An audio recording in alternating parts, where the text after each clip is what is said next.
মশাই, আপনার ছেলে আমাদের পান বিড়ির দোকান থেকে লাখ খানেক টাকার গুটকা ধারে খেয়ে নিল, আর আপনি তার কোনো খোঁজই রাখছেন না। ধারে বিচি ডল এমন ভাব করছেন যেন আপনাদের ফ্যামিলিতে কেউ কখনো ধার করেইনি। এরকম একটা পান বিড়ির দোকান খুঁজছিলাম ধারে খাবো বলে, কি ভাগ্য আমার। আসামির পুরো নাম? আমার নাম মাই নেম ইজ শ্যামল। আসামির বাবা মা? আমার বাবার নাম স্যান্ডি সাহা, মায়ের নাম মন্টি রয়।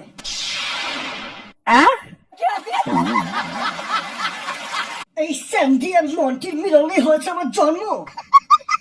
ঘেন্না হচ্ছে আমার এটা ভেবে।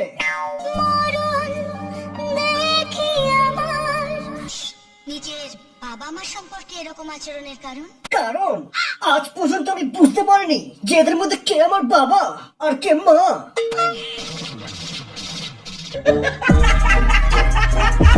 আজ পর্যন্ত আমি আমার মায়ের দুধ খাইনি।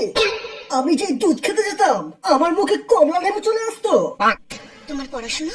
বিটিএস দের স্কুলে আর টিকটকারদের কলেজে। তোর নাম কি বল? বলবো না। বল শালি। দে তো সারা বিড়িটা।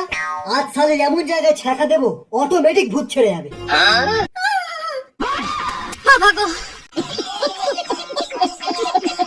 এর শরীরে কি ছিটতে এসছিস? আজ আমার গাঁজা খাওয়ার ডেট। আজ আমি সারা রাত ধরে গাঁজা খাবো, তবেই আমার আত্মা শান্তি পাবে। ঠিক আছে, আমি তোকে গাঁজা খাওয়াবো। আমি তোমাদের সবাইকে 3টে করে সিগারেটের প্যাকেট কিনে দেবো। 3টে প্যাকেট? যারা এমনি সিগারেট খায় তাদের জন্য 1 প্যাকেট সিলকাট, যারা ফ্লেভার সিগারেট খায় তাদের জন্য চকলেট ফ্লেভারের প্যাকেট। আর 3 নম্বর প্যাকেট? না, 3 নম্বর প্যাকেটটা ফাঁকাই থাকবে। যারা নেশা করবে না তারা